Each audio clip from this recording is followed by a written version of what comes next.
All right, there we go. There it is. All right, let me make sure. Here we go.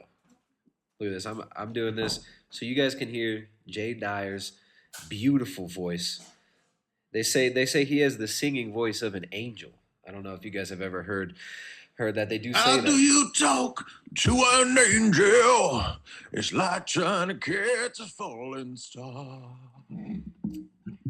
That's, he's trying to embarrass me. He's trying to make me cry in front of everybody. Oh man, Jay I Dyer. heard that you basically like half the day are actually weeping and crying, just kind of like in general. Yeah, your just general attitude is just sob. sob. That's my resting mood. I have some Your people resting mood is they sob. say some people have resting bitch face. I just have resting sob face. But it's not just crying; it's sobbing. Like like bumbling foolishly, just crying. Like somebody gives me a small compliment and I break down, sobbing. Thank you so much. Thank you so much. I know he's been so nice to me ever. Serious question. Yeah. What do you think is the explanation for the phenomena of the soy face? I've heard a bunch of different explanations. I think one good explanation is the predatory biological component of like the prey who just kind of submits, like I'm not a threat in a predator prey relationship. Yeah. Well, the monkeys will show their teeth like. That I think that's definitely part of it. It's like this non-threatening, effeminate fake. I think part of it is more like a. I think it's more just a fake. I don't know. It's just like that general fakeness just oozing, right? Like, it's like somebody who can't. They don't feel comfortable or understand real human connection, real human emotion. So then it's just like a feigned excitement, like whoa, ah. I'm obsessed with it. It's one of the great mysteries of modernity is what is the soy face. It's like I don't know. It's like the demonic iconography of modernity, kind of. Yeah, that's a good way to put it. Yeah, I was looking at for a while there. I was looking at pictures of clowns because clowns are always doing that. Yeah. And I was thinking, are they possessed by a clown demon? It's demonic for sure. That's one thing it is absolutely for sure. It is demonic, and you see, and the eyes. Like if you just isolate the eyes on a lot of the soy face pictures. There's one that was recent. I'm gonna pull it up. I've got it on my. Bear with me now. This is gonna tie in, you guys. This will tie into everything we're talking about today. Um, there's one of the recent Soy boys from space, dog. Soy boys from space. And so I just got vaccinated. I just got the vaccine. Which shot did you get? Did you get the Moderna or the Pfizer? Let me find it. This one is like peak soy demon. It better be on my actual feed. I might have just put it in my oh, there it is. This is it. Here we go. Now, excuse me, you guys will be able to see in one moment. Come over here. The soy face. That's the future soy face. That is the Darwinian. I was gonna say that's the precursor. Yes, exactly. This is now here you have the you see the soy face of the future, highly evolved 2030 soy face.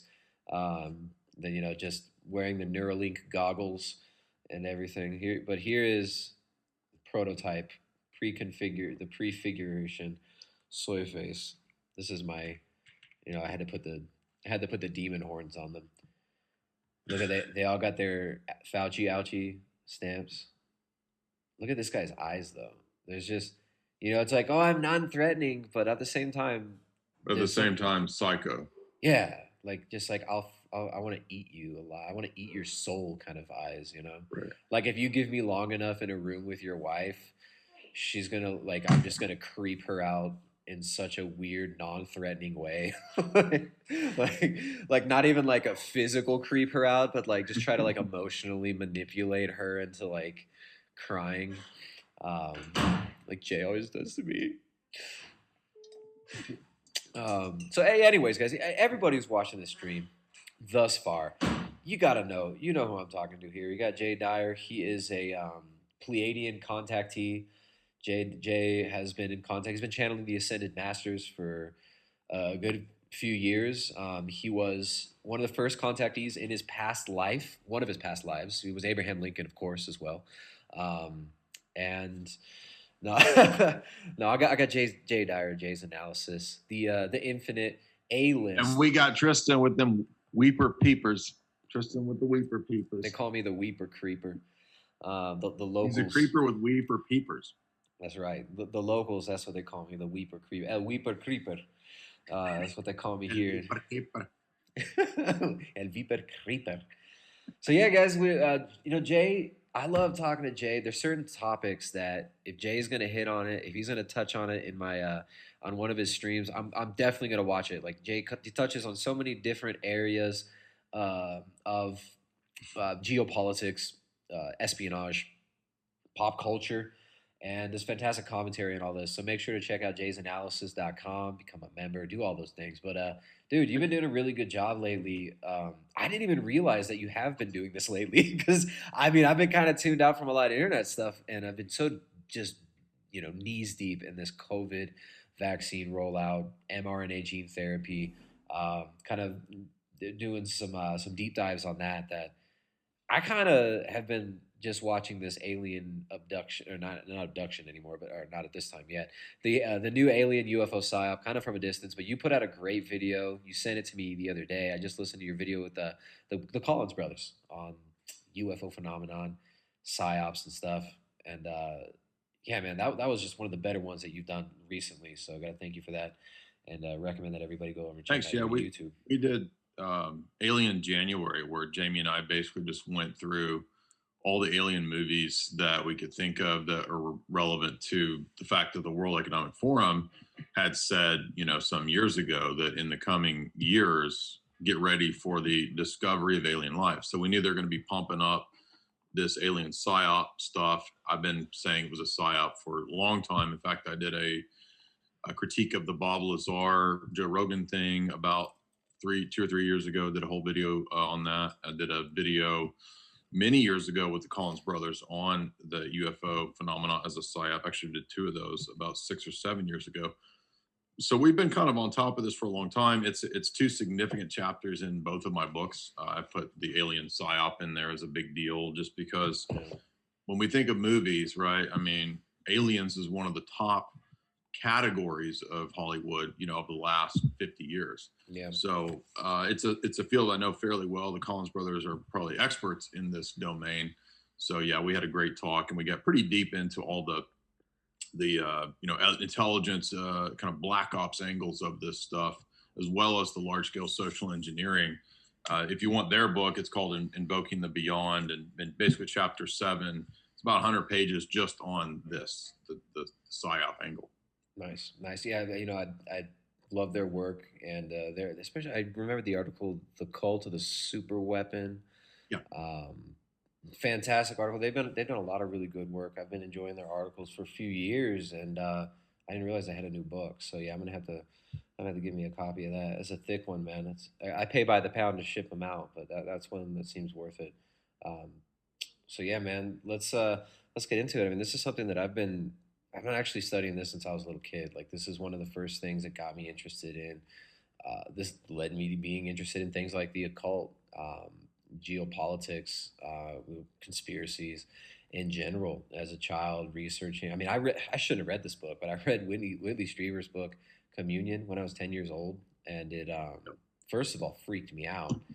And but then also just sent me kind of on this long journey of trying to figure out what the heck is going on with all this stuff. And every time I go to the library, I obsessively read every single book I could find about UFOs, every library in my local area until I was in high school. Right, I would empty them out of the UFO books. I'd read every single one of them. I'd check out as many as I could when I went to the library. And so yeah, this has been something that's really been kind of dear to my. Well, not very dear to my heart. I'm not like in love with the aliens like some of these fools out there. But yeah, this is something that was like really instrumental in my kind of journey, so-called journey as well. But yeah, I mean, there's so many things we can hit on, right? I titled the video. What did I title the video? Video is titled UFOs, Aliens, and the Occult, The Great Deception with Jay Dyer. So, I mean, this is, shoot, I mean, we're going to have to, we're going to have to protract this and make sure it's like, under 10 hours, because I know you and I could both talk about this for a long time. But the UFO thing is getting nuts now, man. I mean, you see, I got it pulled up right here. Most people aren't afraid of alien life, according to new research. This is a World Economic Forum article. Picture that gray alien. One thing that is worth mentioning is that this is one of the two kind of boomer area conspiracy topics. And like you said, I think everybody who gets into alternative information, alternative media, conspiracies, you kind of go through phases, right? Where bro, I'm really interested. I want to do DMT, dude. I've been studying aliens and ancient civilizations, dude. Right. So you kind of look through a couple of these topics that are the first that you stumble upon. By the way, it's also a boomer conspiracy, right? Like aliens is like one of the boomer era conspiracies. It's the boomer conspiracy. It started with the boomers they love to, in the 1940s. They'll talk to you about UFOs and JFK. That's the boomer conspiracies. Well, and there's overlap there as well, right? There is actually overlap with UFOs and the JFK, especially with the Maury Island incident, which I'm sure you know about that. 1947 on the summer solstice, in fact, June 21, 1947, they kind of kickstarted. That was the year or the month before Roswell. And like, well, why do you think all this stuff? No, I don't actually know about this. All right, so I could just give you. Before you tell the story, could I show you one thing you just inspired me to do? Absolutely. Since aliens are a boomer period conspiracy, or the official boomer conspiracy with JFK, I was just inspired really quick to just sketch a little boomer alien. And you notice he has a goatee, because boomers like goatees, and he's got a beer can, he's got a Coors Light, and a gut. There's a little boomer alien. Got a little herniated belly button there. I like that. I like that hernia. You need some New Balance sneakers. It's funny that aliens happen to have a lot of human anatomy. That's interesting. They look just like humans. Little fat, short humans. Little fat, short Asian humans. That's what they're going to mutate the soy boy into. Yeah. So, there's a little known. I just want to throw this one out there because I figured you'd heard of this one because this is like right around the Roswell era. I guess it's not as well known as Roswell. Roswell overshadows all this stuff. But the Maury Island incident, basically this guy supposedly saw a UFO and was like shedding molten metal. And of course, guess what the guy that saw it did? He was a military guy. Yeah, military guy. And so this guy, one of the key figures is this guy called Fred Krisman. Right? So Fred Krisman actually had connections. He was kind of a weird con man type. He was connected with all these so-called paranormal events and conspiracies.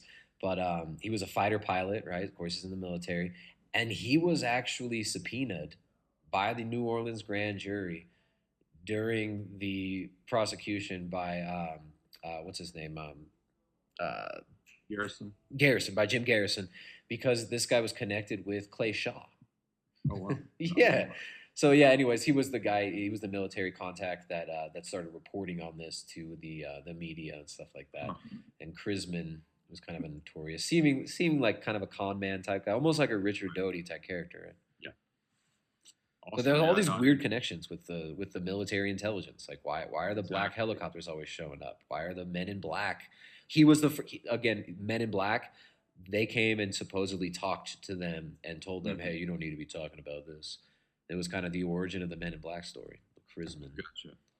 Yeah, and it's always near a base, right? A lot of this early activity just happens to be near military bases or in close concert with nuclear energy sites. Yeah. So, and those just happen, of course, to be places where you would want to cover up whatever technology you're developing, right? So, the alien smokescreen, as the Collins brothers titled it, can function as a good cover, but it functions for a lot of things. So let's not be overly simplistic, and boil it down to, oh, it's all this. This is what most people fall into the trap of this topic, is to think that they're going to find one grand narrative explanation for the whole thing. Oh, it's all extraterrestrial beings, bro. It's all the military, dude. It can be multiple things, right? Including large-scale social engineering. Which it most definitely is large-scale social engineering, right? Like when you look at, I started watching, we watched most of it last night. So watching Close Encounters, because you and I are going to do a stream on Tuesday on your channel. And man, I forgot how much is in that one. Like it is just Yeah, I it's did a whole full chapter on. on. It's this guy's having this like religious experience, and really it ties into psychedelics, it ties into mind control, it ties into the occult, it even ties into human trafficking. Look, and speaking of which, look at who is one of the biggest promoters of the UFO disclosure movement now is John Podesta, right? Podesta connected up with, hooked up with Travis, well, not Travis, but the other guy from Blink 182, Tom DeLonge, right? Yeah. Tom DeLonge, who went on Joe Rogan and acted like a total manic cokehead, talking about the alien disclosure stuff. So I mean, there's so much that we can hit on here, but like you said, it's not just one thing. Well, right? the first thing to look at is that remember that a lot of this comes out of fiction. Okay, so remember that the architects of the modern science fiction milieu are people who were propagandists, right? The most famous propagandist of all time is probably H.G. Wells, and he really kind of kicks off the whole discipline of propaganda. He did it as part of wartime stuff to portray the enemies of Britain and World War One, and then Wells moves on to do all of these science fiction stories that would actually predict things many decades ahead of time, right? You have Island of Dr. Moreau that predicts genetic engineering. You have the treatise, the little book he wrote about the moon landing, which just happens to match up to the supposed moon landing stories. You've got H.G. Wells writing about the nuclear bomb in Time Machine. You've got him writing about aliens in War of the Worlds. So, by the way, Shape of Things to Come, he predicts World War II many years ahead of time. So, he's definitely one of these key figures to disseminate in the early stages of psychological warfare manipulation, the whole mythology of science fiction, intimately connected to scientism. So note that anything to do with aliens in the realm of science fiction will always be intimately tied to scientism, the religion of scientism, and how they wanted to replace Christianity, Western biblical religion, etc., with this new mythos. And that's really what I was looking at in my book, was because as H.G. Wells would write this into his fiction, the idea that in the future there's going to be a new scientism religion. And so the War of the Worlds and these different classic alien stories all set the stage for that, and then have a huge influence on Hollywood. So Hollywood becomes the mega disseminator of kind of the early stages that H.G. Wells really kicked off. And yeah, there was other writers too, like Edgar Rice Burroughs that did the John Carter from Mars, and but H.G. Wells just really seems to be the preeminent one to kind of be the most famous of that whole early alien genre. So he kicks it off, and then keep in mind, so that's out of the realm of royals, coming out of the dissemination organs of the Royal Society, the Western elite. Keep that in mind. Who also gave us Darwinism, by the way. Right. So always right, connected. and also occult connections through Freemasonry. Yep. And then the other thing I want to say is that this leads us to, in the West, the creation of OSS in 1942, CIA in 1947, and then that leads to immediately, right, as soon as we get this national security laws passed to create these entities, then suddenly, right, when we get the creation of this private deep state, which is what the OSS and CIA were, then suddenly we get the explosion of these phenomena. Now, I don't think that it's accidental that the explosion of this type of phenomena coincides with the creation of the OSS and CIA. I mean, it's the exact time period, right? So they're going to begin to do these really intricate disinformation operations. I think when you look at the early cases of people, Betty and Barney Hill, you look at George Adamski, these have both been shown to be frauds, basically. Right. And really frauds with a lot of backing. Right. These were highly publicized frauds. Yeah. Right. Like Adamski and the Alan Dulles running interference for Adamski. Exactly. Kind of proves that. You want to talk about that real quick? Just the Dulles connection there, and the CIA basically saying that protecting him from a lawsuit, essentially. Yeah, I had never heard this until I read that in the Collins Brothers chapter 7, where the whole alien chapter. and they talked about how when these stories were starting to leak out, people were calling them into question. Helms went to bat for Adamski to defend it, his whole bogus story, and would actually go after people who would try to poke holes in the narrative, which is why does the CIA even care, right, about some random quack kook dude with this stupid story? By the way, Adamski's story was lifted directly from some kind of like science fiction story. Yeah. And what you'll start to notice is that same parallel. If you look at Betty and Barney Hill, they're the first like abductees. Their story is also in fiction, and it begins to be mirrored. So when we watch movies like Close Encounters, Fourth Kind, et cetera, we'll notice the pattern of this repeated narrative, basically. Yeah, and it's crazy because the History Channel for the last 20 years now has basically just been like a dumping ground. It's for just all this the UFO alien Hitler channel. Exactly. I mean, they've turned their channel is just a meme at this point. But yeah, he claimed he conversed with Venusians. These are creatures from Venus, highly advanced creatures from Venus, and of course they used hand gestures and mental telepathy. So they did the yeah, just like in Close Encounters, right? Yeah. Yeah. Well, this is part of the myth, right? It's always this like, well, how do you communicate with a highly advanced being, right? It's like, this, and that kind of brings this like, I don't know, it calls into question the veracity of any communication, right? Highly advanced being who just happens to look like a retarded human being. Yeah. Just look like a human being that's watching with a damn belly button. That's watch way too much TV. Basically, the big saucer eyes and one thing I noticed when I was watching Communion that we joked about was when Whitley Strieber's like or it may have been Fire in the Sky. I forget which one, but that's another famous abduction story. But in one of the two, the alien ship and their devices that come down to grind into your head or your ears or whatever. They're always human. Very sophisticated. They had very sophisticated Phillips head screws. Yeah. It's yeah. I'm glad that we share that basic fundamental technology in common with the aliens, that their ships use Phillips head screwdrivers. Right, and their ships. Some of the ships, the early ships, just happen to be exactly like some of those Hoover vacuums. If you looked at from the bottom. So here's a picture of Adamski right here. I trust that face. That's all I got. He looks like he's sobbing, so I trust him. But yeah, that dude was like an archetype of a con man. I know, right? It's like, please believe me. I promise. I promise. So these con man type characters, they seem to always be connected to these stories. But now this doesn't necessarily mean that there aren't actual strange craft, right? Like a lot of people have seen strange craft.